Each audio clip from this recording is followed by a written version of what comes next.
नमस्ते साथियों, कैसे हो? एक नई चर्चा लेकर उपस्थित हो चुका हूँ। आप लोग सोचते होंगे कि ये रामायण के ऊपर इतनी बात क्यों? बात इसलिए है कि बहुत से लोग जो है रामायण को काल्पनिक मानते हैं। तो बस हम भी चल पड़े हैं रामायण की खोज में कि क्या रामायण सच में काल्पनिक है? वही देखने चले गए। तो हमें भी कुछ न कुछ मिल गया, जो आप लोगों को बताना चाहते हैं। रामायण होने के सबूत पर चर्चा। लोग ये भी बात करते हैं कि हम सबूत देंगे इस बात का कि रामायण सच में हुआ है। तो उनकी बातें सुन लेते हैं और सुन के आपको बता देते हैं। ठीक है। तो बात कर रहे हैं साइंस जर्नी के चैनल के माध्यम से रामायण के उत्खनन सबूत पर। लोगों का कहना है कि अगर रामायण काल्पनिक है तो रामायण होने का स्थान और वो जगह आज भी मौजूद है जहां पर राम राम और रावण का युद्ध हुआ था। अशोक वाटिका, राम सेतु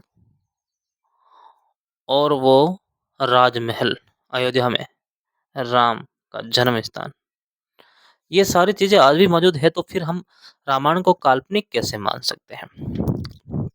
बताइए, कैसे काल्पनिक मान सकते हैं? तो बस इसी पर चर्चा करते हैं।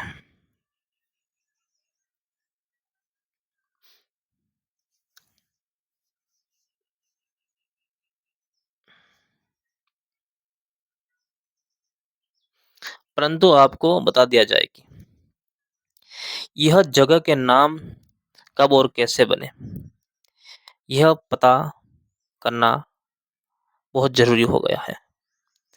जो नाम रखे गए हैं अयोध्या, राम सेतु, श्रीलंका, ये जो नाम है ये कब से रखे गए हैं? ये भी तो समझना पड़ेगा कि इन इन जगहों के नाम कब रखे गए। जैसे कि रामायण के दौरान किसी भी जगह का नाम लिया जाता है तो क्या वो वास्तविक में है?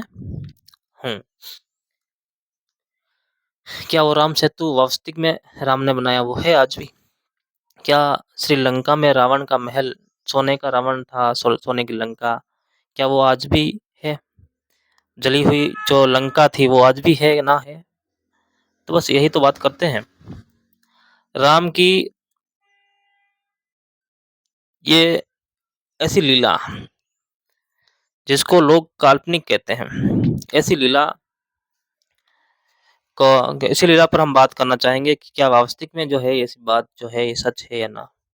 जब राम को 14 साल को वनवास मिला था, 14 साल की कहानी में जो 17 जगह रुके थे, क्या उस 17 जगह का आज भी कुछ नामो निशान है? कहाँ पर? जब राम वनवास गए थे तब वो 17 जगह पर रुके थे, क्या वो 17 जगह आज भी मौजूद है? तो देखते हैं। डॉक्टर राम अवतार ने रिसर्च किया है कि जहाँ पर राम रुके थे या फिर नहीं रुके थे उस पर, क्या बात हो सकती है? 200 स्थानों के बारे में पता लगाया है कि विज्ञान के तौर पर पता लगाया। 200 स्थानों को छानबीन किया वैज्ञानिक ने कि ये राम के कोई शख्स मिल जाते हैं क्या, कोई प्रमाण मिलेंगे ना मिले कि राम वो उस जगह पर गए हैं या ना गए। कुछ तो वहाँ पर प्रूफ मिल सकते हैं। ऐसे कुछ आश्रम बना रखे हैं, बता रखे हैं। ऐसे कोई पुरुष, ऋषि पुरुष के आश्रम भी बना रखे हैं। तो ऐसे ऐसे बड़े बड़े जो जगहों के बारे में बता रखा है। तो क्या वो वास्तविक में वहाँ पर थे या ना?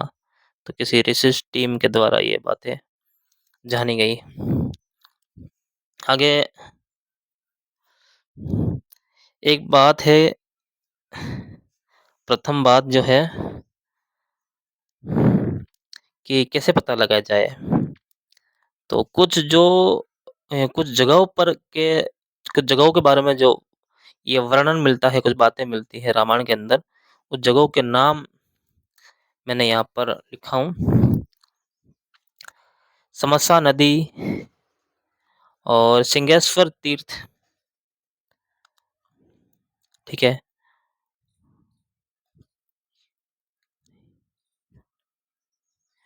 एक है कुरई गांव, चित्रकूट, सतना, प्रयाग, दंड दंडकारण्य और पंचवटी, और क्या है आगे,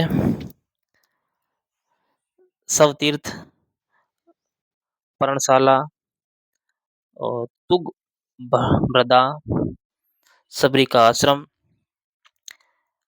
और आगे बताया गया है कि ऋषि मुक्त, कोडिकरई, राम समरम, धनुष कोडी, नुवारा, एलिया पर्वत, हेलिया पर्वत, अच्छा। तो ये 17 जगह के बारे में वर्णन मिलता है रामायण के अंदर। पर इस 17 जगहों को जब रिसर्च टीम के द्वारा छानबीन की, तो उस जगहों पर क्या मिलता है,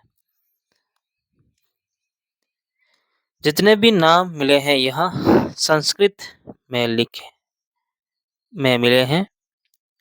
और आप जानते होंगे कि भारत में 8वीं सदी के बाद जो है संस्कृत लिखा मिला है। अब कहाँ पर ये त्रेता युग, बताओ, कहाँ पर त्रेता युग का समय चल रहा था और कहाँ पर ये संस्कृत भाषा का वर्णन मिलता है। जितने भी ये जो ये एरिए हैं, जितने भी ये 17 एरिए मिले हैं, ये 17 एरिए के जो शब्द हैं वो संस्कृत में लिखे मिले हैं, ना ही कोई पुरानी भाषा थी इनकी। तो बताओ त्रेता युग में कहाँ पर ऐसा मिल रहा था, बताइए। द्वापर युग और त्रेता युग की बात अगर की जाए कि ये लास्ट में बात हुई है,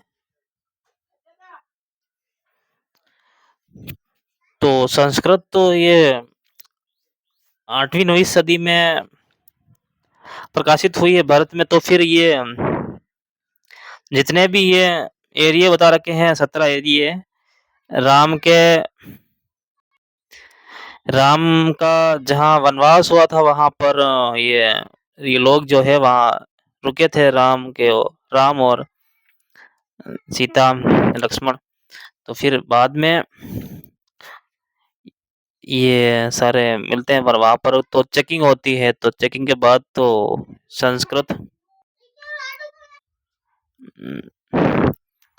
तो अभी बताइए कि 8वीं सदी के बाद तो संस्कृत मिला, तो फिर ये कैसे लिखे मिले? आप इस कुछ सोचो इस बात पर, कैसे ये शब्द मिल रहे हैं यहाँ पर। देवनागरी लिपि और संस्कृत, तो ये भी बाद की बात है ना। तो फिर ये शब्द जो है कहाँ से मिल रहे हैं? और इस जो ये शब्द है, ये जो नाम है, ये उस त्रेता द्वापर युग से कौन कौन मतलब लाया आगे से लिख लिख के, बताओ। बहुत कंफ्यूजन है ना। तो इसीलिए तो कहता हूँ कि रामायण को काल्पनिक बनाना लोगों का काम नहीं, जो असल में है वही लोग कह रहे हैं। और जितने भी पाली में लिखे प्रमाण मिले हैं, वह अंग्रेजों ने पढ़ा है। ये उस पाली भाषा को ब्राह्मण कभी नहीं पढ़ पाए थे। तो बताए, अब ये भी कह लें कि भाई पाली भाषा भी हमारी है, तो फिर पढ़ तो पाए नहीं, अंग्रेज आए थे तब ये पाली भाषा को वो पढ़ पाए थे, ठीक है। और इन दोनों ने सिर्फ इन लोगों ने सिर्फ क्या है, देवनागरी लिपि से ही ये बात समझा है, इनका किसी और भाषा का कोई काम नहीं था। देवनागरी की लिपि जो है, शब्द जो है वह भी तीसरी सदी में ही बने थे। देवनागरी की जो लिपि है ये अलग है, और यहाँ पर तीसरी सदी में जो ये बने हैं वो नागरिकी लिपि है, जिसमें क्या हुआ है कि जो पाली शब्द था, पाली जो एक ये भाषा है धम्म-लिपि, उसमें उसका उदाहरण अनुवाद किया था, जब उस भाषा को समझने के लिए लोगों को समझ में नहीं आ रहा था पाली भाषा, ये धम्म-लिपि और पाली भाषा, तो उन्होंने अनुवाद किया जब नागरिक की एक लिपि थी, वहाँ पर निर्माण हुआ था तीसरी सदी में, जब उस पाली भाषा को लोग समझ पाए थे। फिर धीरे-धीरे जो है उसी नागरिक लिपि से वो लोग जो है अपनी भाषा तैयार किए थे, देवनागरी की लिपि, देवनागरी लिपि, ठीक है। किन से कि वो पहले पाली भाषा यानी धम्म लिपि, उसके बाद जो है नागरिक लिपि, जो ये अनुवाद कर रहे थे उस चीज़ों का, पाली भाषा का जो अनुवाद था, अनुवाद जो है नागरिक लिपि में अनुवाद किया जा रहा था, और उस भाषा को जो है ये ब्राह्मणजन उठाए थे, उठाकर फिर जो है अपनी ओर जोड़े और उसको बना दिया देवनागरी लिपि और संस्कृत भाषा, ठीक है। तो ये आपको समझ में आ गया होगा। आगे आगे बताते हैं आपको कि कैसे रामायण होने के जगहों पर बारे में लिखा सकते हैं कि हिंदी और संस्कृत तो 10वीं सदी के बाद भारत में बनी है। 10वीं सदी के बाद, ये बात आप बिल्कुल समझिए। संस्कृत और हिंदी जो भाषा है, देवनागरी की लिपि जो है 10वीं सदी के बाद ही भारत में लागू हुई है। पहले जो है नहीं था, ये भाषा नहीं था। तो फिर कैसे मान सकते हैं कि रामायण में जो शब्द आ रहे हैं, संस्कृत के शब्द जो है वो इतने प्राचीन हो सकते हैं, इतने पुराने हो सकते हैं, ठीक है। जैसे अयोध्या 500 सालों में, अयोध्या जो शब्द है, अयोध्या नाम जो है 500 सालों में आया है। पहले उसका नाम पहले था ये, और जो श्रीलंका जो शब्द है ये 1942 के बाद आया है। पहले इसका नाम था सिलोन। सिलोन वो पहले उसका नाम रखा था, और ये सिहदीप था। और आगे बताते हैं वाल्मीकि रामायण में ये रामायण 7000 साल पहले हुआ है। इतने साल पहले तो इस जगह के नाम भी नहीं थे। जो ये 17 नाम आए हैं, आप लोगों को बताता हूँ, ये 17 नाम ये वाले आए हैं, तो ये नाम भी उस समय नहीं था। 70 साल पहले, 17 7000 साल पहले ये सारे नाम नहीं थे। ये सारे नाम जो है बाद में ऐड किए गए हैं। इतने साल पहले तो जगह के नाम भी नहीं थे, और लोग 1000 ईसा पूर्व ईस्वी पूर्व में लिखित आई है रामायण। कितने? 1000 ईस्वी पूर्व में, यानी कि सन 1000 में। रामायण रामायण जो लिखा गया है वह संस्कृत और हिंदी में लिखा गया है, और ये 3000 साल पहले लिखा गया है। 3000 साल पहले जो भाषा चलती थी वो रामायण का जिक्र ही नहीं है। और तो लोग यह भी कह रहे हैं कि रामायण तो त्रेता युग में हुई है। रामायण त्रेता युग में हुई है। त्रेता युग तो 12 लाख साल पहले था, और द्वापर युग 8 लाख साल का है। तो बताओ कि 12 और 8 12 और ये 8 कितने हो जाते हैं, आप जोड़िए। जगह के बारे में जितनी भी जगह